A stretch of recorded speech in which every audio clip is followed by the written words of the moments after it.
Sino naman ang hindi matatawa at magiging masaya pag napanood mo na si Ai de las Alas? Kaya nga siya tinaguri ang comedy queen dahil sa husay niya bilang komedyante. Hindi lang siya komedyante, kundi marunong din siyang umawit at sumayaw. Kaya naman masasabi nating siya ay isang versatile actress. Sabi nga nila, sa likod ng pagpapatawa ay meron palang dinadalang mabigat si Ai de las Alas sa kanyang buhay pag-ibig dahil sa hiwalayan nila ng kanyang asawang si Gerald Sibayan. Ano nga ba ang nangyari?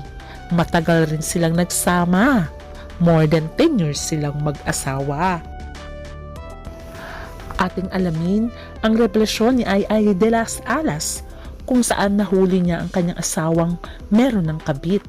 At sabi nga nila ay buntis na ito dahil ang punot dulo ng paghiwalay nila ay hindi niya mabigyan ng anak, si Gerald.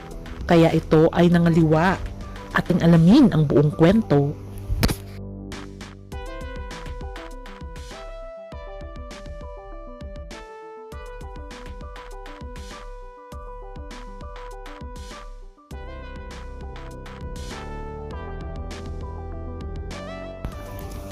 Masasabi nating marami nang napatunayan si Ai de las Alas pagdating sa comedy.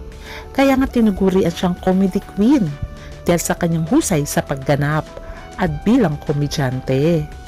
Ngunit gaano man siya ka-successful sa kanyang karera bilang artista, ay saka naman siya nagkaroon ng hindi magandang karanasan sa buhay pag-ibig. Dati binalikan ni Ai de las Alas ang kanyang naging karanasan bilang isang kabit.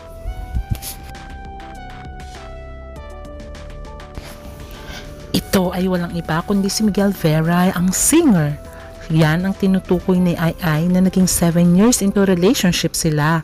Pero ang katotohanan pala ay hindi niya naging asawa si Miguel dahil meron palang original na asawa ito. Ayon kay Ai ay napakahirap maging kapit dahil lagi kang umiiyak at hinihintay mo na lang kung kailan siya pupunta sa'yo. Ang tinutukoy ni Ai ang kanyang failed relationship sa singer na si Miguel Vera kung saan ay nagkaroon siya ng 2 anak dito. At ang tinutukoy naman niyang wife ni Miguel ay walang iba kundi si Christine. Ating balikan ang throwback kung saan inamin ni Ai na isa siyang kabit or kavite kung saan ay naging comedy pa nga ang kanyang pagbigkas. Ating panoorin.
After ng hiwalayan nila ni Miguel Vera ay natagpuan naman niya ang naging asawa niya ngayong si Gerald Sibayan kung saan ay 30 years ang kanilang age gap.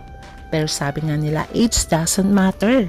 Sila pa rin ay nagpakasal ni Gerald at umabot nga din sa more than 10 years ang kanilang pagsasama. Dahil sa kanilang paghiwalay ng kanyang asawang si Gerald Sibayan ay maraming mga hugot si Ai about cheating. Hatap ngayon ng hugot ng isang cheater at mistress. Ang hirit ni Ai de las Alas sa kanyang FB post, "Ha ha ha, balita nga naman kahit ako'y nananahimik, bongga. Take note, si mistress ay Pilipina." At may mga parinig pa nga si Ai. Take note sa Jerry's Grill. Nakahilig pa yung ulo sa balikat ni Cheater. Wow, sweet. At meron pa siyang post. Malapit sa Jollibee. Malapit sa Fremont, yes. Iba din malapit pa sa bahay namin Holding hands si Cheater at si Mistress. How sweet ulit. Ayon pa nga sa komedyante. Parinig pa ito at sinabi niyang no woman could love a cheater and not pay the price of it. At sa comment section na may ay marami ang naniniwala na ang tinutukoy niya ang kanyang asawang si Gerald.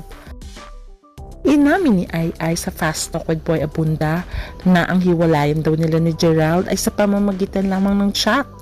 Ayaw na raw nito sa kanya dahil hindi na sila pwedeng magkaanak. Kaya naman marami ang nakisimpatya kay Ai. Sinabihan pa siyang tanggalin mo na yan ng green card para matapos na ang maliligang araw niya kasamang kabit. Kaya naman maraming nakisimpatya kay Ai. Ang lalakas daw ng loob nito ay kasal pa siya kay Miss Ai. At ang sabi, ilang taon na ba ang mistress? Ang sabi naman ay kaedaran daw ni Gerald. At makikita nga dito na parang merong ang kaharutan itong si Gerald na babae. Ayon pa nga sa netizens, grabe naman yan, higad. Nakatikati pa. Face reveal na yan ang sinasabing cheater at mistress. Face reveal na yan. Sana may video huli sa akto. Next time, say naman ni Ai. Ito na kaya yun, larawan kung saan iyan ang kabigti umano ng kanyang asawa?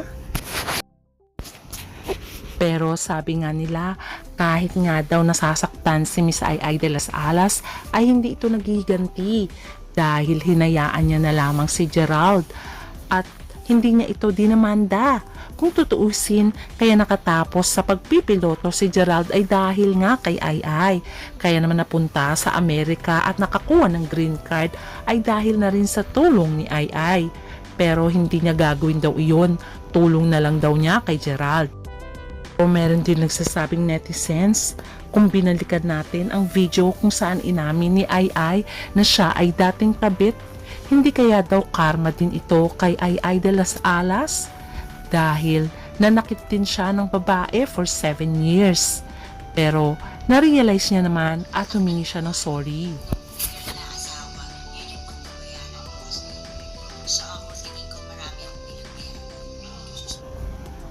Kaya kung ating babalikan, ay siguro nga ay tadhana ang nangyari kay Ai. Dahil kung anong ginawa niya sa kapwa niya ay bumalik din sa kanya. Pero ang importante ay natuto siya sa kanyang pagkakamali.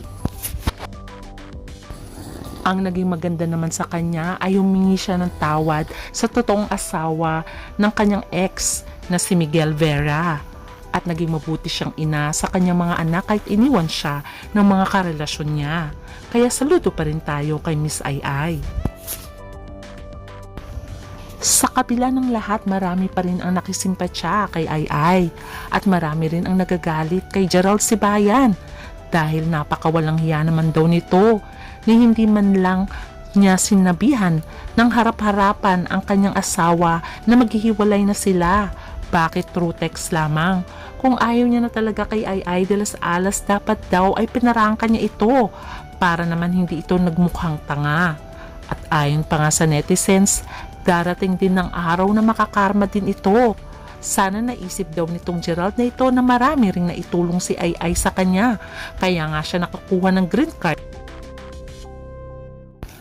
Ayon pa nga sa netizens, kung hindi kay Ai at sa pera niya ay hindi ka makakatapos bilang piloto.